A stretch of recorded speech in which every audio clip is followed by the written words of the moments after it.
Bonjour. Dans cette vidéo, nous allons vous présenter un rappel sur les vecteurs position, vecteur vitesse et vecteur accélération. Ce sont des caractéristiques mathématiques du mouvement qu'il faudra maîtriser. D'abord, on va commencer par le vecteur position. Le vecteur position permet de repérer, de donner, si j'ose me répéter, la position du mobile à tout instant. Son expression est donnée par OM égale à XI plus YJ plus ZK.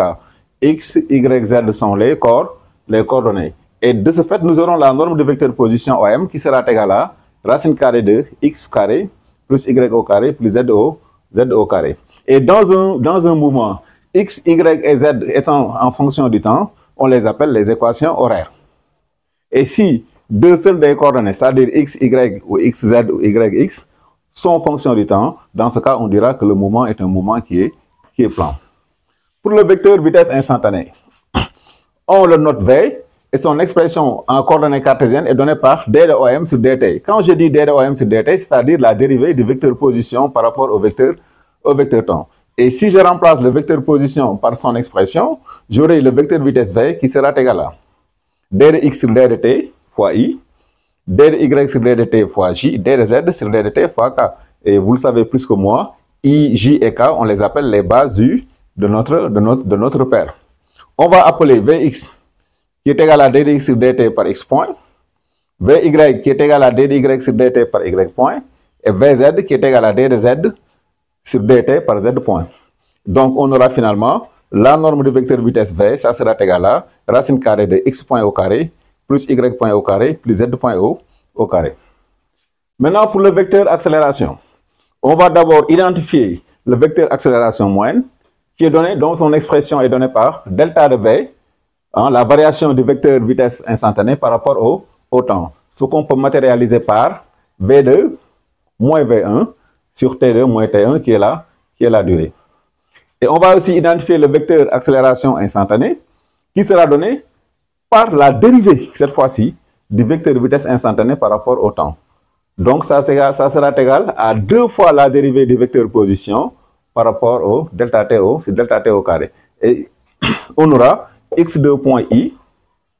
x2 point i, cela veut dire quoi? On a dérivé 2 fois x. x2 point i plus y2 point j plus z2 point k.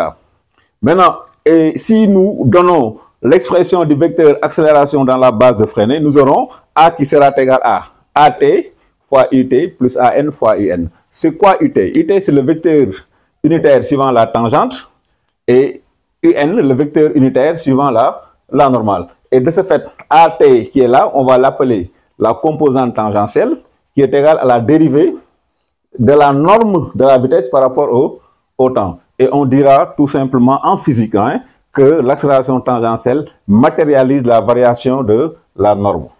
Et an, c'est quoi? C'est la composante normale et son expression est égale à v au carré, c'est-à-dire la norme de la vitesse au carré sur ρ.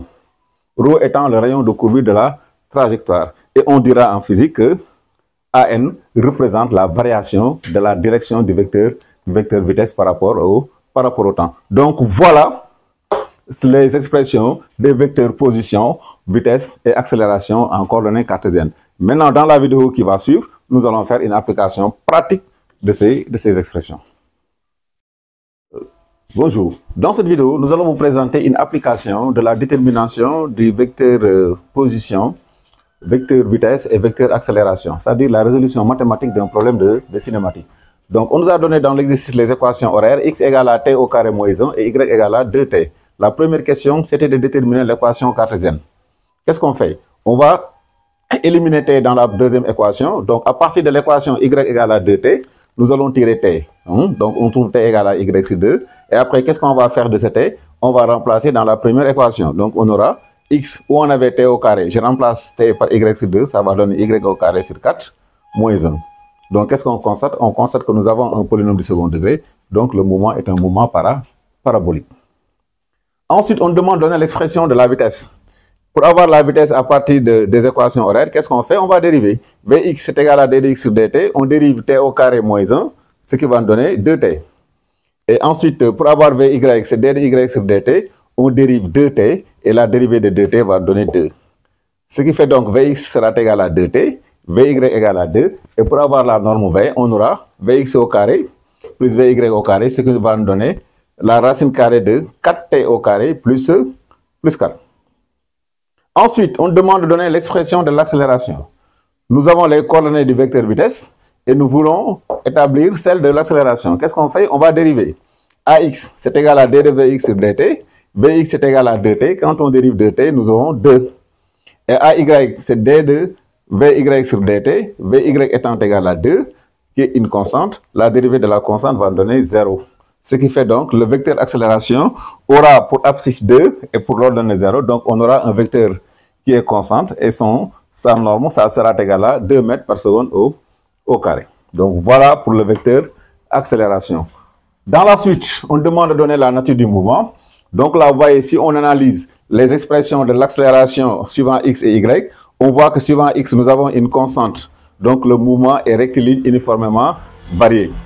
Et suivant y, nous avons 0. Donc le mouvement est rectiligne uniforme. Et varié dans quel sens? Pour connaître que dans quel sens le mouvement est varié, c'est-à-dire soit accéléré, soit retardé, on l'a dit dans le cours, nous allons chercher le produit scalaire de A et V.